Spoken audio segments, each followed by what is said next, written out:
Hello guys, Hollywood Recapped here. Today I will explain you the movie called Nocturne released in year 2020. Spoiler alert, take care of it. As we start by going down the halls of the prestigious academy, we eventually come to Mora practicing the violin alone in one of the studios. As the clock chimes, she puts her instrument down and we see that the wall has interesting carvings etched into it.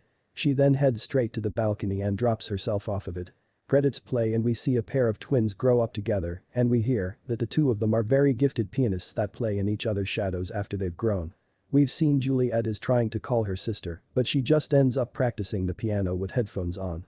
Suddenly, Vivian comes in and asks where her music is. After a rather confrontational few seconds, Vivian takes her headphones back and goes to her room. Juliet heads downstairs to get some food and she ends up correcting the visitors that are mistaking her sister's accomplishment of getting accepted to Juilliard for her. David tries to help defend her, but the friends can't seem to take a hint. Once they find out that she attends the arts academy, they mention that's where Maura committed suicide and Juliet takes her leave here. After that awkward encounter, Juliet heads to school and Vivian rushes to see her boyfriend Max. Meanwhile, Juliet's father tries to give her some reassurance that everything's going to be okay, even though she didn't get into Juilliard. Juliet watches from the sideline as Vivian enjoys her boyfriend and friends as they welcome her after going upstairs to pack. She heads to an assembly where they speak about Maura's early departure. Apparently they decided to rerun the senior showcase competition in her memory and Juliet can't believe what she's hearing. Later we see that all of the seniors are practicing their pieces and Juliet is essentially Vivian's page turner. She literally has to stand right next to her. As Vivian performs all sorts of awesome pieces, we find out that there are going to be scouts from Juilliard at the showcase and Vivian tries to get Juliet to do it. But something's holding her back. Suddenly, Juliet comes across a journal that has some of the symbols Maura was carving in the wall and she sees that the journal actually belonged to her. Next, Juliet heads to practice and she tries to talk to her teacher into letting her play the same piece of music as Vivian. But he tells her that it's too hard for her. When she leaves practice, she walks by Vivian as she's practicing her song and she can hear her heartbeat rising. She turns her piece for the showcase into Dr. Cask and she goes to practice Vivian's piece. When she goes to leave for the night, she finds herself looking down the same hall that we saw Maura die in. She follows a violin sound that leads her to the room Maura was practicing in and the music stops as she walks in. As she looks around, she notices one of the symbols that Maura had carved into the wall and she notices that it matches the journal she picked up earlier. She opens the book and finds sheet music that's been written. The next morning, Vivian stops by Juliet's room to wake her up because she's late and she sees that Juliet has started her time of the month. Apparently, it's now her time it's supposed to start. After a quick cleanup they head to the showcase and Juliet can't seem to calm her nerves. She heads to the bathroom to take her medication and she comes back out in time to hear Vivian finish her piece. When Juliet goes up to play, Vivian can't believe that she's playing the same piece as her. But when she starts playing it, she actually seems to be playing it better than Vivian did. In the middle of her song she seems to be transported to the creepy hallway. She slowly walks down to Maura's suicide room, but when she looks out over the balcony, she sees herself standing on stage while an audience stands and applauds her. Apparently Juliet actually passed out on stage. She goes right to class and reads the book. She's just asking for trouble. At this point, Vivian isn't happy with Juliet's stunt. But the other teachers are very impressed with her sudden progress after Vivian tells her off. Juliet goes back to look at the results of the showcase. She ends up finding that Vivian got the piano solo spot and she heads outside to continue watching from Vivian's shadow. As a rage takes over, Juliet eventually heads to practice again and she asks her teacher if he thinks that she can achieve greatness. After he tells her that she should manage her expectations. She's very open about how she thinks she's outgrown him when this teacher slapped Juliet. The next day, Juliet checks her mail cubby and she finds bloody tampons shoved in the back of it. Someone wronged her so bad. Juliet walks across the campus while holding these bloody tampons and she's got vengeance in her eyes. These things look like they've been soaked in a paint can of blood. Juliet storms up to the roof where she finds Vivian sitting with her friends and she throws the tampons down on the roof. Vivian sees them as even now, but when Juliet mentions that she's being paired with Dr. Cask, Vivian looks like she's just been delivered another blow to the ego. During Juliet's first session with Dr. Cask, he tells her that she's actually a more talented musician, but her heart isn't in it. When Juliet goes to sleep that night, she's visited by Maura's ghost in her dream. But she wakes up to hear her phone go off.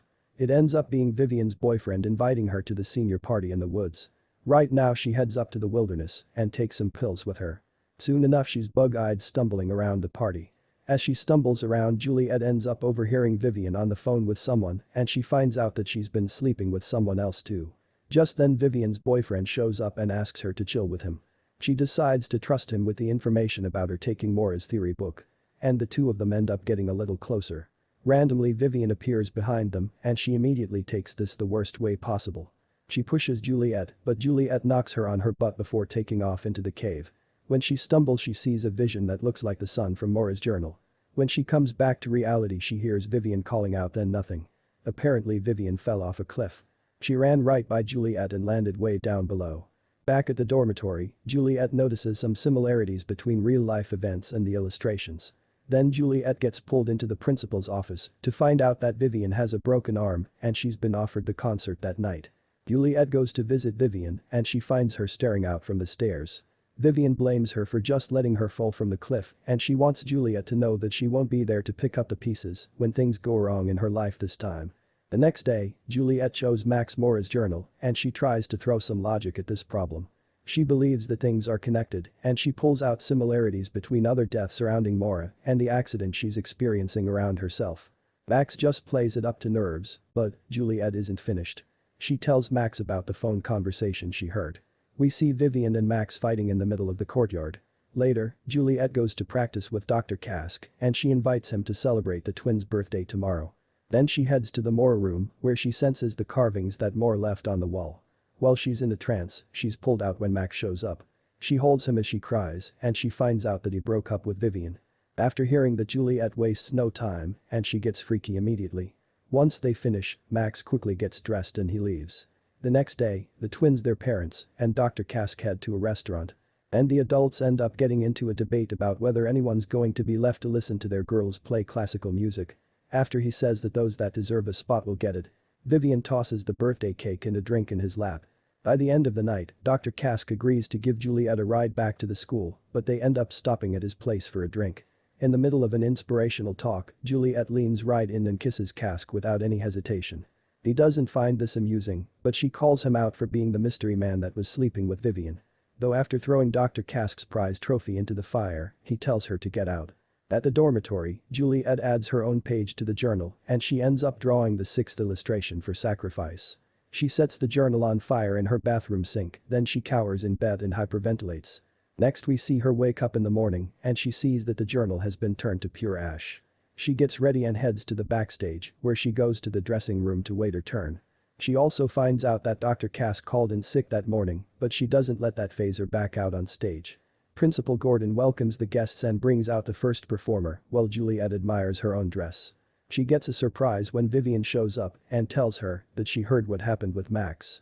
Vivian asks Juliet what she did for her to hate her so much, she can't seem to understand why she even did everything. When she asks if it's because she's better than her, Juliet corrects her by telling her that she was the best. She tells her that the Juilliard Scouts are going to pick her instead. Vivian can't believe that she actually believed that there would be scouts. She puts her in her place by pointing out that no matter how good her performance is, she'll still have nowhere to go. After that, Vivian wishes her good luck and she heads up to the audience. Juliet shoves her hands into boiling water and she ends up burning her skin. She can feel herself losing it and no amount of confirmation seems to help. Suddenly, someone knocks on her door to let her know that it's her time. Juliet gets ready to take the stage and she walks out to an amazing amount of applause. Juliet takes her seat at the piano and she looks to the conductor one last time before getting ready to start her piece. She looks out to the lights and Vivian. Then her breathing quickly turns into hyperventilating. As she gets up and heads off stage, she rushes from the facility and she finds herself in the staircase where she continues her breakdown. Suddenly, the sun glow hits her skin again and she takes her sign from above. She slowly makes her way to the roof and she slowly saunters over to the edge. She steps up and holds one foot over the edge and she looks down to the pointed statue below her. After being blinded by a radiant sun, Juliet steps off the roof and ends up finding that she's been playing the piano this entire time. But there is a twist, she really did fall onto the pointy statue. At the end there, just to make things clear, she absolutely fell off the roof and if she isn't dead, she's definitely worse than her sister. The movie ends here. Thank you for watching. If you like the video then please subscribe, comment and leave a like because it helped the channel a lot. See you in another explanation video.